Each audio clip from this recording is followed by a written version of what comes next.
As more and more begin to know, the status quo has got to go. They're bound to say yes to a man named Dr. No, a man who makes the establishment panic. Grassroots are growing way too wild, too organic.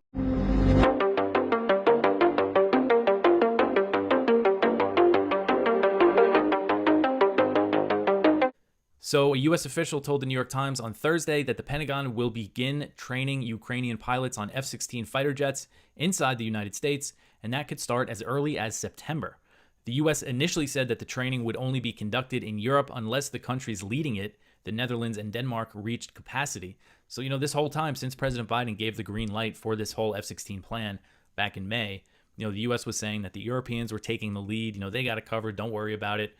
But earlier this week, Sabrina Singh, she's a Pentagon spokeswoman, she said that the U.S. was open to training Ukrainian pilots if these countries were at capacity and if they couldn't train as many pilots as the Ukrainians wanted. So it looks like that's what happened here, because as I've been covering lately, there's been all these reports saying, the training in Europe, they're only going to start with 6 Ukrainian pilots, and that's going to take 10 months to get them done, and then the next batch won't be done until 6 months after that. So the Ukrainians, I'm sure, were not happy with that, and the U.S. trying to make them happy is now going to start this training program inside the United States.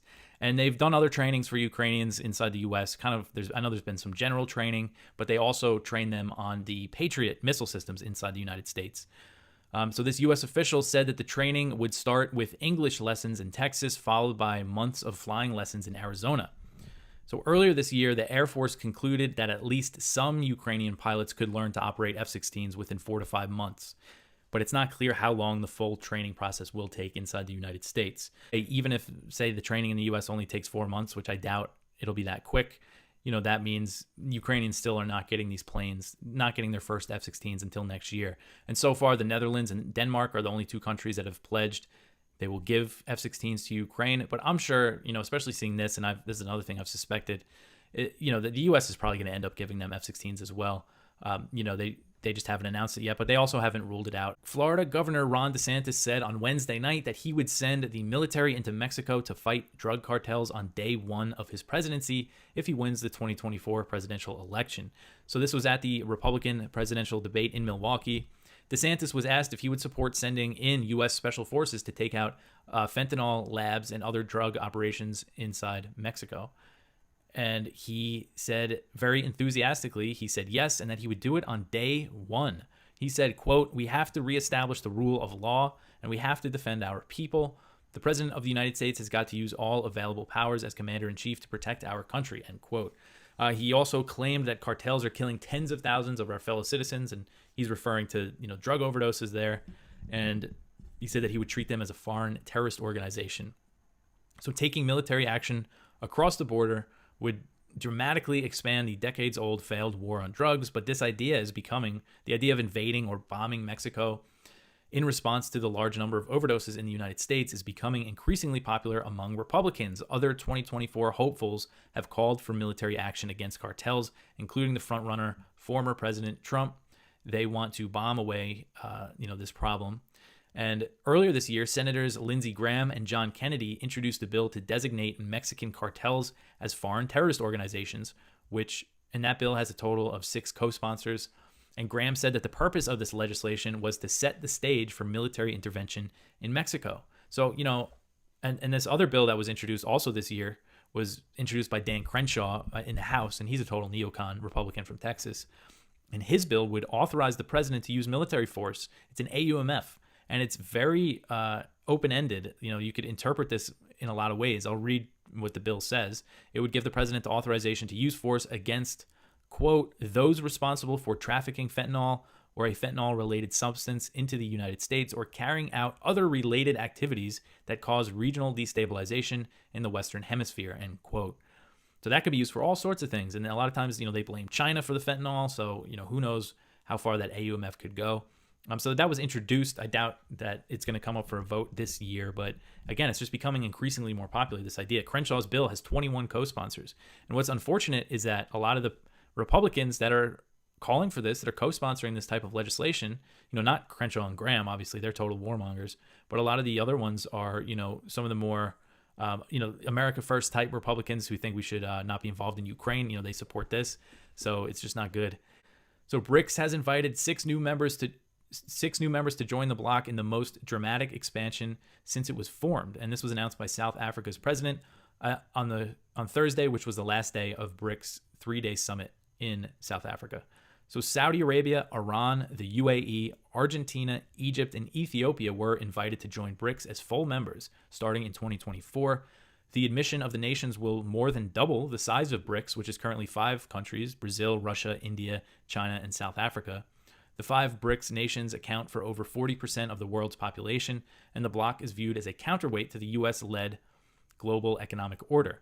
The list of invitees is significant because it includes some U.S. allies, Saudi Arabia and Egypt. Egypt gets a few $1 billion in military aid from the U.S. each year. And it also includes Iran, which is a heavily sanctioned country. So U.S. sanctions have spurred the growth of an alternate global financial system and de-dollarization efforts, especially in the wake of Russia's invasion of Ukraine. Russia has found new markets for its oil in India and China since the U.S.-led Western sanctions campaign cut off most energy exports to Europe. But this didn't start with the Russian invasion, with the sanctions on Russia. This was building for years as the U.S. was getting more sanctions happy, putting all these countries under blockades like Iran, Venezuela, Syria, creating this alternate market. And, as China's facing sanctions from the U.S., obviously not as bad as those other countries because our economies are so intertwined still. But it's just, this is just the obvious result of the U.S. just trying to bully everybody. Here's Gerald Salenti with today's trends in the news. Last year, November 2022, we said the S&P 500 would go up at least 16% because that's what it did following 40 U.S. midterm elections. And it did. It went up to about over 17%. And when it hit that, we said, that's it. Finito. Numbers are there. It's going to start going down. And it has, as well as the markets. So what happened in the markets today? Stocks fell sharply Thursday after a tech rally sparked by stronger than expected NVIDIA results were short-lived. The Dow Jones average fell nearly 374 points. The S&P 500 and NASDAQ had their biggest one-day loss since August 2nd. Dollar Tree was the worst performing stock in the S&P 500, losing nearly 13% on disappointing third quarter guidance. Shares of Nike shed 1.1%, extending their losing streak. Okay? How about Foot Locker? How about Macy's? One after another. We've been warning about this. They're also blaming rising crime. Dollar Tree adding lock cases, removing items from stores amid rising theft costs. It did not happen before the COVID war. And people say, watch your language, when these little fucking bastards and bitches locked down everything and made up bullshit fucking crap to stay in your house, close your business, and your life is destroyed. They destroyed the world in ways that are incalculable with this COVID war. And now the cheap money is running out. And as we said, when summertime ends in the Northern Hemisphere, a different trip is going to come because every night right now, people are in a summer state of mind. They don't have a fucking clue about the banks being degraded. What's a Fitch? Who's a Moody? Oh, you're in a Moody. Oh, we're the bankster gangsters that a scumbag bastard, may he rot in hell, Woodrow Wilson, who gave us World War I, the Federal Reserve, and income tax created. Yeah, the bankster bandits. They're meeting in Jackson Hole. So here's the deal. They're putting out the word that they may raise interest rates another 25 basis points. If they do, it's dead because it's a very simple game. The money is not going into IPOs. It's not going into equities. It's going into treasuries and money market funds that are paying like over 5% and no risk. The typical 30-year fixed mortgage rate is at 7.31%. That's the highest since 2000. We got jerks and morons that created this crisis. with their COVID lockdown, destroying the economy, and artificially pumping it up with record low interest rates, where you have the record low mortgages, the housing boom, and the equity market boom. So the head of the Wagner Group, bye-bye, died in an airplane accident. And they say, well, did he really die? You're not going to see the cat again if he's still alive, so he's as good as dead. And Putin said, I've known Prigozhin for a long time, since the early 90s.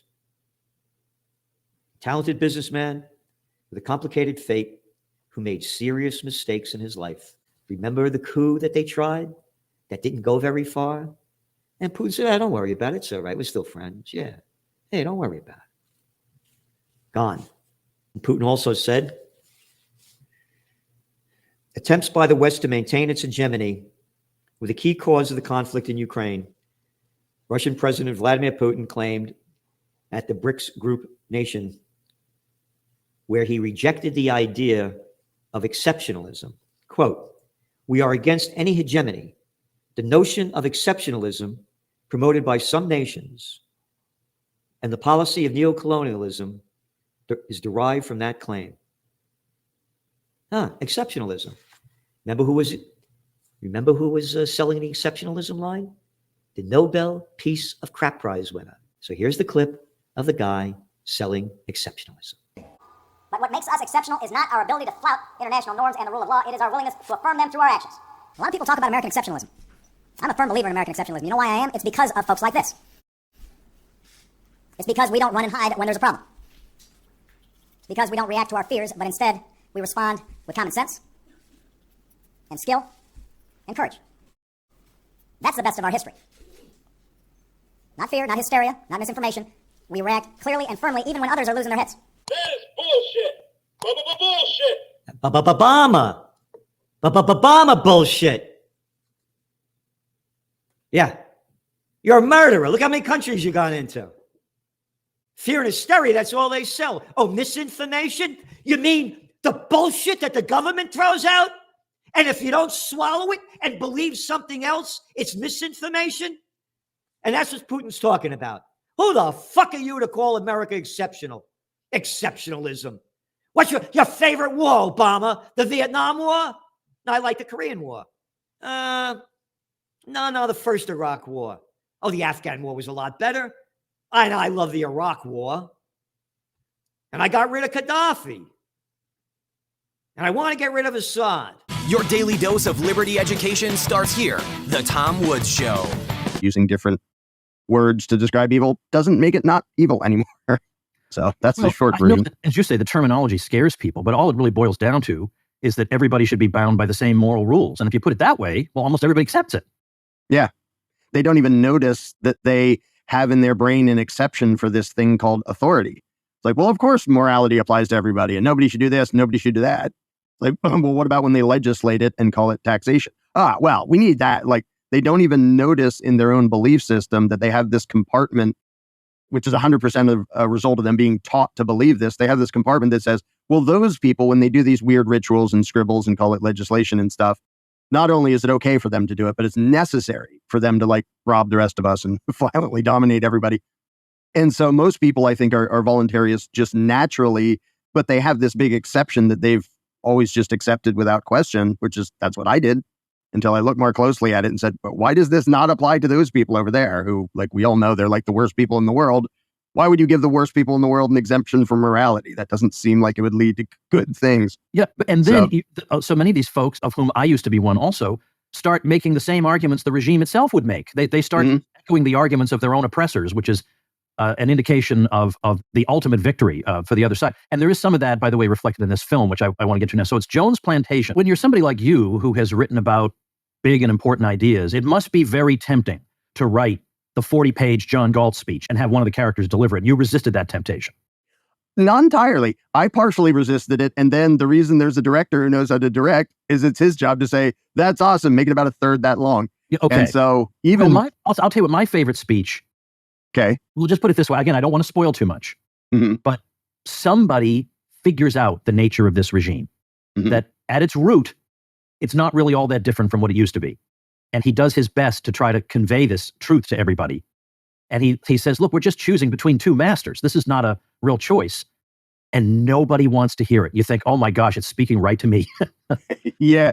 And that speech started longer, but that's one of those things where we did whittle it down. J.J. Green is the actor who plays that guy, and he only got the final version of that speech the day we filmed that. There were a lot of the whole filming was just a circus, the number of miracles we had to pull off. It was a 17-day shoot for an entire movie. And he just did an awesome job of delivering that. But that's, it's one example of many where it's like we have to shorten it and chop it down and get it down to just the bare essentials because we can't push our luck with people's attention span and we can't have a 4-hour movie.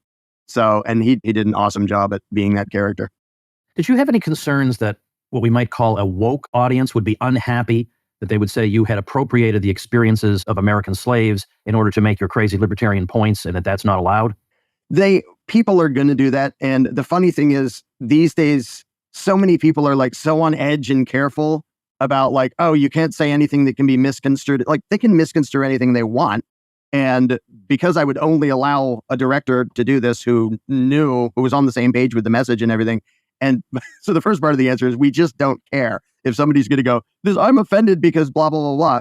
But to address it more directly, I actually recently did a video series based on the works of Frederick Douglass, who grew up as a slave. And he actually describes a number of things that are similar to what you see in the movie of mental control and mental enslavement.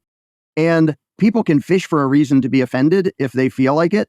But because it's a fictional story, kind of, sort of, there's no, like, what's the actual complaint? Well, you made a point. Well, yeah, but I made a point by describing how reality works.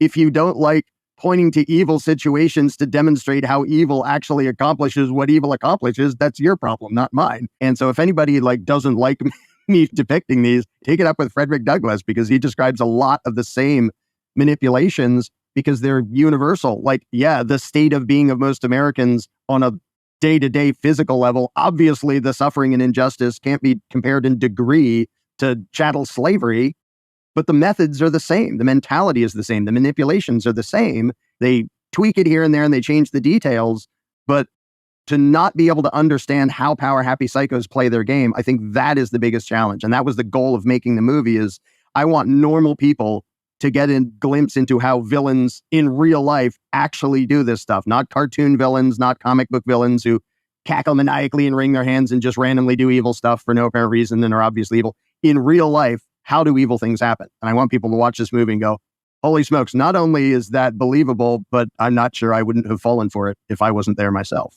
Okay, jonesplantationfilm.com. All right. The subject of voting comes up, and that's very important because a lot of people in this day and age say that they're worried about democracy. And they talk about democracy and the sacred right to vote and this and that. And they think, I think many of them, that that's what makes a society free, is precisely this ability to choose who's going to run the show. And as usual, Larkin Rose comes along and pours cold water all over that.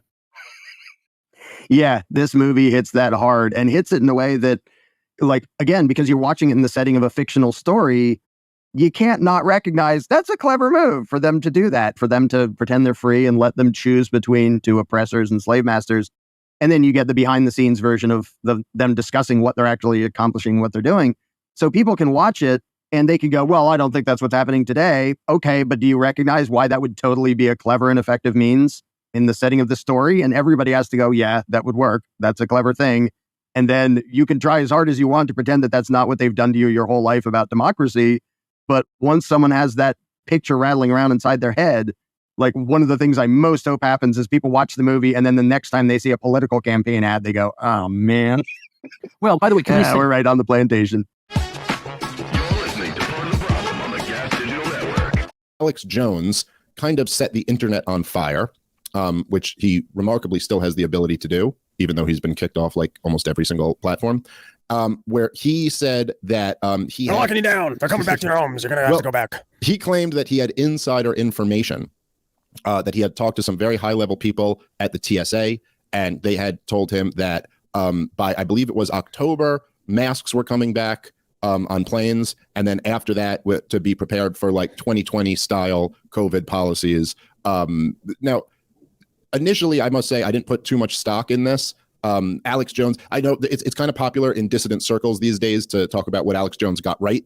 And he objectively got a lot of things right. that were fairly impressive. Like he was talking about Epstein Island and stuff like that before anybody else was. Even the stuff about like the frogs turning gay, it turned out there was like some truth to that. And I did it to me too. Yeah, I mean, listen, it's impossible to say for sure what turned Rob gay, but he wasn't always like this. He wasn't always like this, and he is now. So something happened. I blame the government. I'm sure they had their hand in it. Some combination of government and big business. But anyway, the thing is that if you've followed Alex Jones a little bit more closely over the years, you also know that he's gotten a ton wrong. Alex Jones' method is kind of throwing things against the wall, and some of them stick. And I'm not taking away credit. Like, it's remarkable, some of the things that stick, but there's just a ton that he's predicted that just never comes true. And then everyone just kind of moves on from it. So I didn't put too much stock in this prediction. My thinking has kind of been like, there's just no way. There's no way they're going to try to go back to 2020 stuff, especially with a full year still to go till a presidential election. The American people are so over this. They're so much more aware of it than they were when COVID first came out. It would destroy the economy. No president wants to do that, going into a re-election year. I didn't put much stock in it. However, since then, and this has only been a couple days, there does seem to be a lot of reporting about fear of COVID again, what we might have to do coming up in the future. And it's hard to look at it and not go, oof, just after the last 3 years, I mean, what can you put past these people that they maybe they would do it again? I don't know.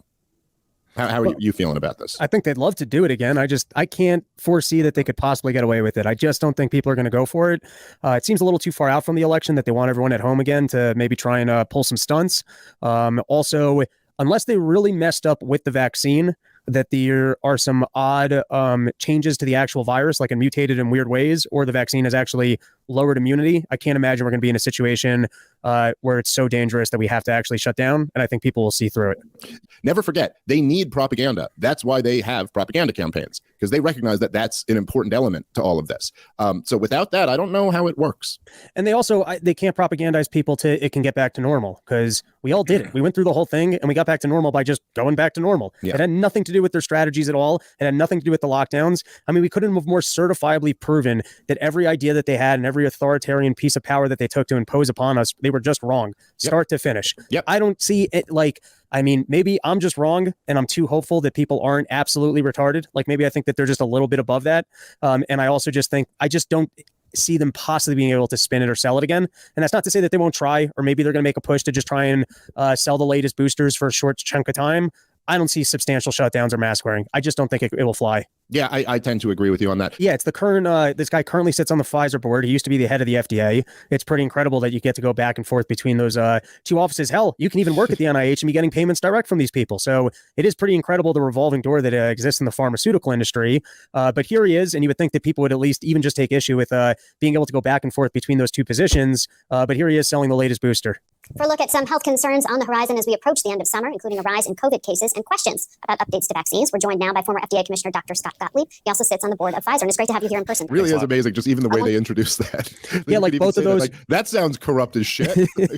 But they smile through it like that's what makes them so credentialed. We have the expert here, the guy who is both the FDA person and the Pfizer person. She goes, and here we have the head of Central Intelligence Command, who also owns Raytheon. So what's going on? It's just unbelievable. News we got Thursday. The CDC announced a highly mutated strain of COVID has just shown up in Michigan, BA 2.86. How concerned does the public need to be? Well, right now, I've talked to a number of virologists who are usually pretty staid, and they're pretty concerned about this. Right now, it doesn't appear to be spreading widely. There's 7 strains that have been identified and sequenced in 5 different countries, so the UK, Denmark, Israel, and now in the US. We don't know whether or not this has been spreading quietly and we just didn't detect it, or it's something that's spreading very quickly. The concern is that when you look at these different strains that have been identified, they're genetically very similar. So that suggests that it's probably spreading simultaneously in multiple countries. Whether or not this is going to be more transmissible than what we've seen before, that's the key question. Certainly at this point, it doesn't appear more pathogenic, so it doesn't appear to be more dangerous, but it may be more transmissible than the strains. Yeah, let's pause it and break this down a little bit, because it's, go ahead, Rob. This is a dream. So you got something that's less deadly and more transmissible. That means all these people that never had natural immunity, perhaps some of these boosters have actually worn off. They'll get this other thing, which is an even lesser degree of a cold, and then they'll have some degree of natural immunity. Sounds to me like we've got a good situation here. Yeah, so here's the correct answer. Her question was, how worried should people be about this? And the correct answer is not at all.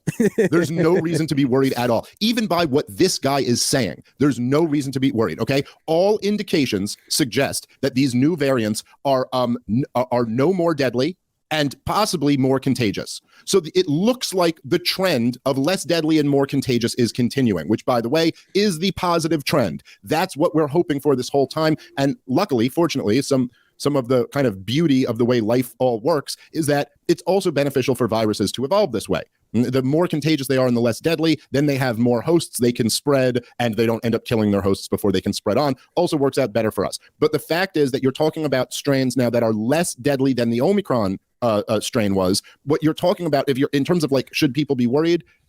It's kind of like the same thing COVID always was, just to a much lesser degree. Yeah, if you're old and sick, very sick, and have never had COVID, maybe you should be a little concerned about this. For everyone else, if you're not sick and you've had COVID, you have nothing to worry about.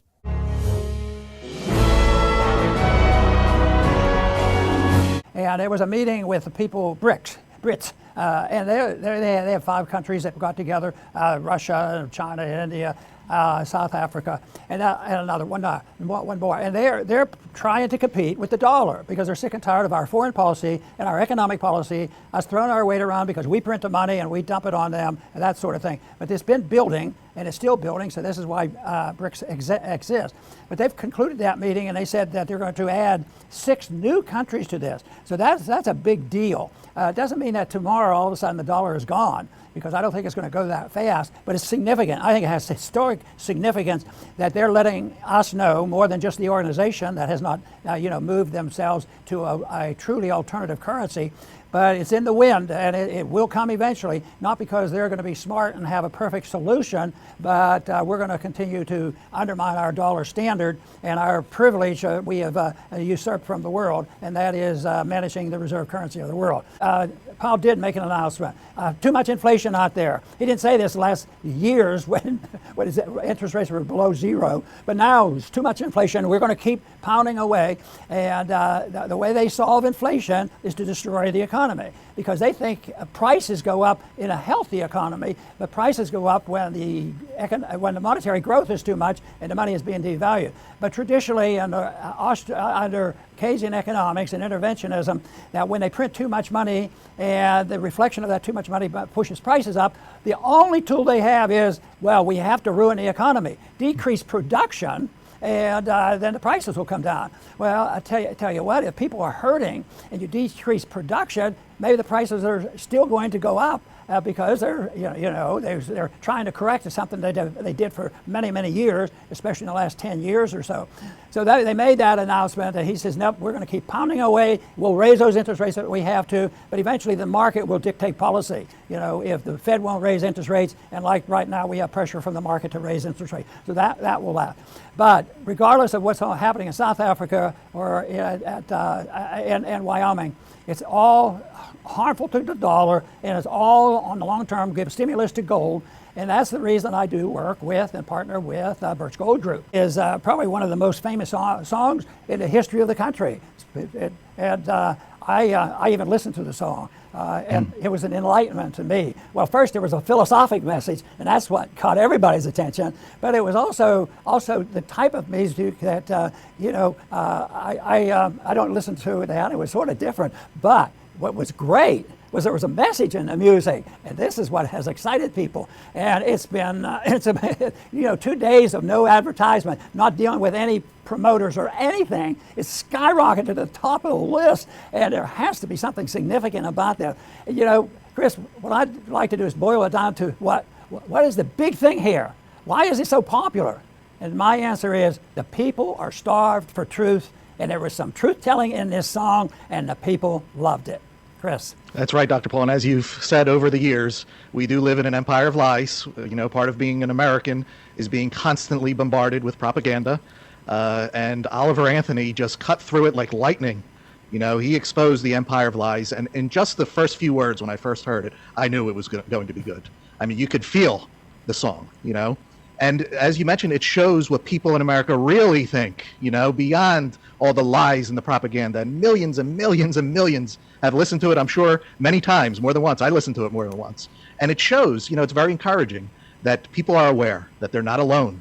They're not alone in their economic struggles. And in something that is very rare in music, it identifies the correct source of the problem. It's the rich men north of Richmond. That's Washington, and the dollar. We talk about the dollar on the show all the time. He's not talking, Oliver Anthony's not singing about Russia and China and North Korea and all the foreign countries that we're supposed to be constantly paying attention to. He's talking about the rich men north of Richmond. They're the ones that want total control. And millions of Americans get it. that's so encouraging as an American, because we always hear, oh, people are sheep, people are sheep. Well, not everyone's a sheep. There a very substantial part of our nation knows that something is wrong, and Oliver Anthony pinpointed it with genius clarity, and this is very encouraging.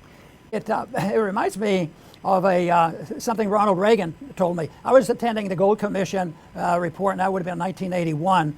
And there was an opportunity for me to fly with Reagan in the helicopter out to Andrews Air Force Base. And I did that, and it was a one-on-one conversation. And he knew I was coming from the Gold Commission. And he had always been known to be sympathetic to gold. But he knew I was sympathetic. So he told me, he says, there's never been a country, never been a great country that went off its gold standard that remained great.